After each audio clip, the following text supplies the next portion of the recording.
Hi YouTube. I wanted to do a quick review of the curriculum that we used this year for my son when he was in kindergarten. It's the beginning of May and we are just finishing up our school year, so I wanted to show you what we used and what we liked and what we didn't like. I'm going to pick up my tripod so that you can hopefully see kind of everything all together, and then I'll go through each thing a little bit more specifically. So this is kind of what my whole table looks like when I laid all of his curriculum out. I don't use set curriculum for everything. I don't know exactly what my philosophy is yet, I guess, but I really like having some actual curriculum for him to use, workbooks, worksheets. Even for a boy, he likes that kind of thing, so that's worked pretty well for us.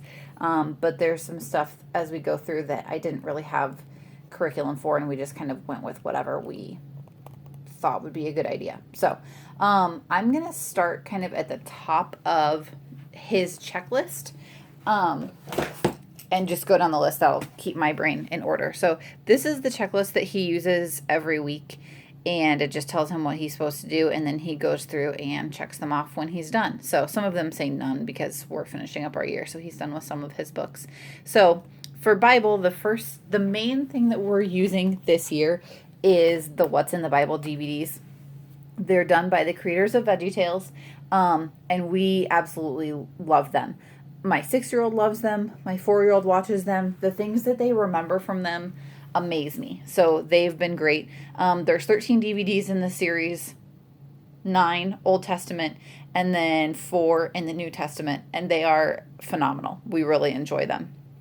I should mention that my 6-year-old kindergartner is an old kindergartner. If he would be going to public school, he would have missed the cutoff date last year to go. So when we started school, he turned 6 almost right away. So some of the work that you're going to see is kind of kindergarten, first grade. He's a little bit ahead in some areas and kind of right on grade level in some other areas. So I didn't want to forget to mention that in case you're looking at it and thinking that it doesn't look exactly right. So that's what we're doing for Bible. And then otherwise we're doing some coloring sheets that go along with it. And then after each video, we just kind of talk through some questions. There's some flashcards online that you can get to go with this, that are helpful as well. But that's been our basis for this year. I just wanted it to be something that was kind of fun and laid back. For handwriting, we have been using the Handwriting Without Tears program, which I've really enjoyed. He did the green book that's letters and numbers, or pre-letters and numbers for me, last year just at home on his own. And then this year this is the kindergarten book, and then this is the first grade My Printing book. He did both of these this year. And these are pretty super simple. This one, they go through all of the uppercase and all of the lowercase, and then at the end, then they start to have some practice with writing words. There's some more lowercase. So this one is pretty simple. They review numbers at the back. Let me see if I can find a page with their numbers on it. There's numbers.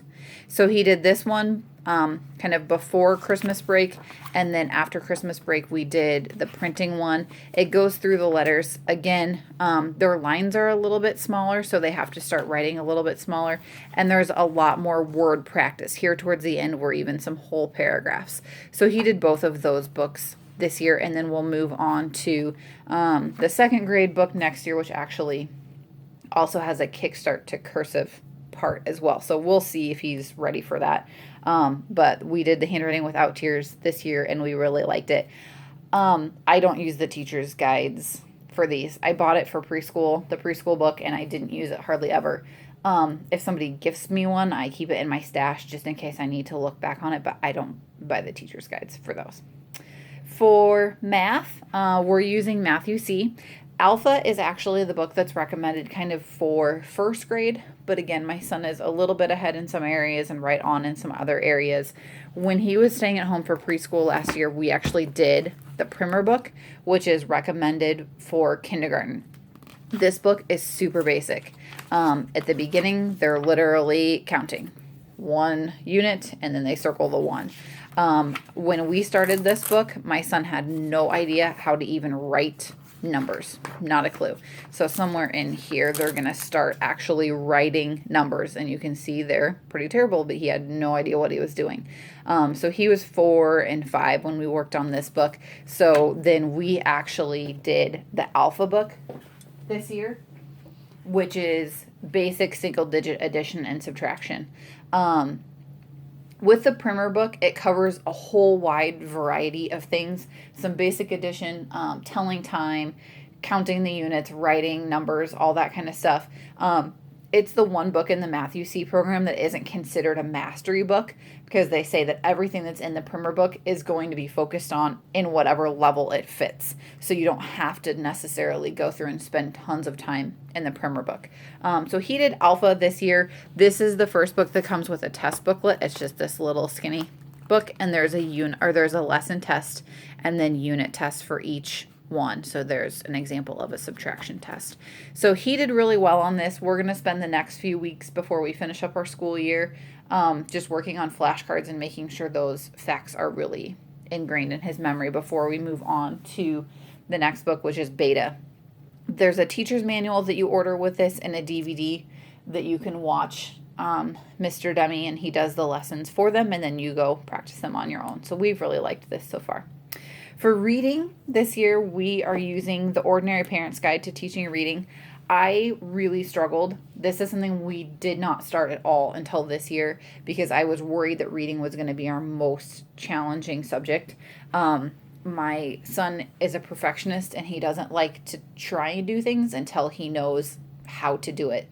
So practicing is very hard for him, so I was worried that he was really going to struggle with reading. This starts off super slow. Let me see if I can find the first lesson. Here we go. Starts with short vowel sounds, and you literally teach them, if you can see this over here, the letter A, uppercase, and then here's your lowercase, and you learn the sound that A makes. And you go through the whole alphabet. So the first 26 lessons are just learning the sound that the letter makes, and you go all the way through. It does vowels first and then consonants. This is super simple. If I zoom in a little bit here, it tells you what you say, and then the child repeats, and then you say it, and they repeat it. There is no prep work with this. There's a few kind of activities here and there that you can have some cards that go with it. You can make index cards, but you can also buy them. And you can see here, Ordinary Parent's Guide to Reading. You can buy these and then cut them apart, and then you have all of your cards for the year. If you don't want to buy these, you can just write. I started out writing things on index cards. So you can do that, but I was lazy and bought the cards. But this is super simple. I like her philosophy of this. They don't rely on the pictures. They have to know the sounds. So this has worked exceptionally well for us. We are filling in with some Bob books here and there. But at the beginning of the year, I would say he couldn't read anything, probably beyond his name. And he's reading level 1, level 2, and can read with help some of the level 3 readers. So he's progressed a ton over the course of the school year. We're also doing the Explode the Code books. He did books 1 and 2 in book form, and then we just bought the online version, and he's flying through these. When he was doing them in book form, it was taking him a good chunk of time to do one page every day. He would do the front and back of a page. Some of them are really simple, and you just have to circle the word or mark the word. Sometimes there's a lot of reading, sometimes there's a lot of writing. So these were taking him a long time, and he was way behind in the books compared to where he was in this book. His handwriting is good, so I didn't feel like he really needed more handwriting practice. So I was okay with letting him do the online version, and he's gone from book 2 to book 6 in like 2 months. And it's catching up to where he's practicing the same things that he's doing here. So if you have a kid that really likes to write, or you want them to have the extra handwriting practice, I do like the Explode the Code books. My pre-kindergartner will be doing the ABC books next year. But once my son was comfortable with writing, I definitely would go to the online version. Then that was it for everyday curriculum, the things that we did kind of no matter what he had to get through: phonics and reading, math, and handwriting. And then we watch the What's in the Bible DVD when we eat lunch. So that's kind of our end of the day sort of time. Then I grabbed this History of Me curriculum. This is super short. It's like 1 page a day. They talk about timelines.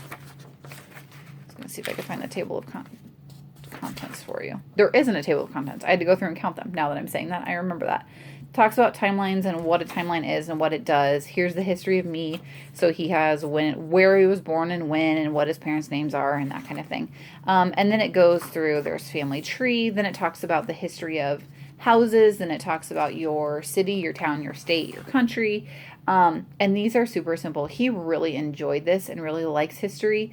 It's really easy. It's zero prep. And it's just something we did like once a week. Here's history of sports. He had to draw all the little sports. That's a football, in case you couldn't tell, basketball, He really liked this. Next year, we're going to be doing a much more in-depth history program. And he has to finish up his last week or so. So that's what we did for history for this year. And then we would just kind of fill in with some supplementary. We talked about some geography and that kind of thing. We also did a little bit of critical thinking using this Can You Find Me book. This has been really good. He's enjoyed doing this. You kind of read them the little story problem up here, and then they tell you which picture matches. So they really have to listen and understand, and it kind of goes through. There's a math section. Here's a science section. This one's talking about teeth.